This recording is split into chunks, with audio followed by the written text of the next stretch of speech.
Cinema நேயர்களுக்கு அன்பு வணக்கம். வெல்கம் டு எம்டி திரை. இந்த ஷோல இன்ஹெரிட்டன்ஸ் அப்படிங்கிற இங்கிலீஷ் திரைப்படத்தினுடைய ரிவ்யூ தான் நம்ம பார்க்க போறோம். இந்த படம் லைவ் ரேட் ஓடிடில தமிழ் டப்பிங்கோட அவைலபிளா இருக்கு. இந்த படத்தை ஒரு ஸ்பை த்ரில்லரா கொடுத்திருக்காங்க. அதாவது தன்னுடைய அப்பாவை காப்பாத்துறதுக்காக ஒரு பொண்ணு ஒரு மிஷன்ல ஈடுபடுறா. அந்த மிஷன்ல என்னென்ன மாதிரியான ஆபத்துகள் வருது அப்படிங்கிற தீம்ல போகக்கூடிய ஒரு கதை. இந்த படத்தினுடைய ஆரம்பத்திலேயே ஹீரோயினா காட்டுறாங்க. ஹீரோயின் தன்னுடைய அம்மாவோட ஒரு வாழ்க்கை தனியா வாழ்ந்துட்டு இருக்காங்க. சோ அந்த சமயத்துல எதிர்பாராத விதமா ஹீரோயினுடைய அம்மா ஒரு கட்டத்துல இறந்து போறாங்க. சோ இறந்ததுக்கு பிறகு பிரிந்து போன ஹீரோயினுடைய அப்பா ஹீரோயினை பார்க்க வராங்க. அப்படி பார்க்க வரும்போது தன்னுடைய பொண்ணுக்கு ஒரு பெட்டரான லைஃப் அமையணும் அப்படின்னு இருக்காங்க.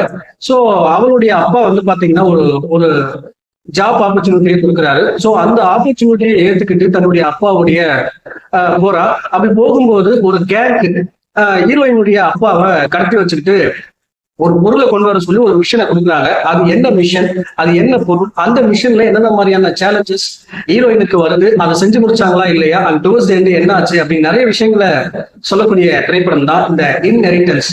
இந்த படத்தை பத்தி அலசணும் அப்படின்னா, இந்த படத்துல எனக்கு பிடிச்ச விஷயம் என்ன அப்படின்னா, ஒரு வழக்கமான ஸ்பை த்ரில்லர் டிராமாவா இல்லாம இந்த படத்தினுடைய டைட்டிலுக்கு ஏற்ற மாதிரி இன்ஹெரிட்டன்ஸ் அப்படிங்கிற மாதிரி ஒரு குடும்பத்துக்குள்ள நடக்கக்கூடிய ஒரு ஸ்பை த்ரில்லரா இந்த படத்தை கொடுத்திருக்காங்க. ஸோ ரொம்ப நீட்டாவே இருந்துச்சு. அதே போல அந்த மிஷன் நடக்குது இல்லையா, அந்த மிஷன் ரிலேட்டடா வரக்கூடிய காட்சிகள் எல்லாமே பெரும்பாலான காட்சிகள் இந்தியாவில் எடுத்திருப்பாங்க. அந்த சீன்ஸ் எல்லாம் ரொம்ப நல்லா இருக்கும். அதுவும் எடுத்த விதம் ஒரு வித்தியாசமான புதிய முயற்சிகள் எடுத்திருப்பாங்க. லைவ் லொகேஷன்ஸ்ல அந்த சேசிங்ஸ் எல்லாமே ஒரு சின்ன குழு வச்சுக்கிட்டு ரொம்ப லைவா எடுத்திருப்பாங்க. ஸோ அந்த சீன்ஸ் எல்லாமே ரொம்ப நீட்டா இருந்துச்சு. அதே போல டுவர்ட்ஸ் எண்ட் வரக்கூடிய ஒரு சின்ன ட்விஸ்ட், அதுக்கப்புறம் வரக்கூடிய ஒரு ரிவெஞ்ச் போர்ஷன்ஸ் எல்லாமே ரொம்ப நீட்டா இருந்துச்சு. ஒரு 1 மணி நேரத்துக்குள்ள முடியக்கூடிய ஒரு படம் குயிக் வாட்சாவே பார்த்துடலாம். ஆனா இந்த படத்தினுடைய பிரச்சனை என்ன அப்படின்னா, நீங்க ஒரு பரபரப்பான ஸ்பை த்ரில்லரா அப்படின்னு கேட்டீங்கன்னா இல்ல, ஒரு சிம்பிளான ஒரு ஸ்பை த்ரில்லரா இந்த படத்தை கொடுத்திருக்காங்க.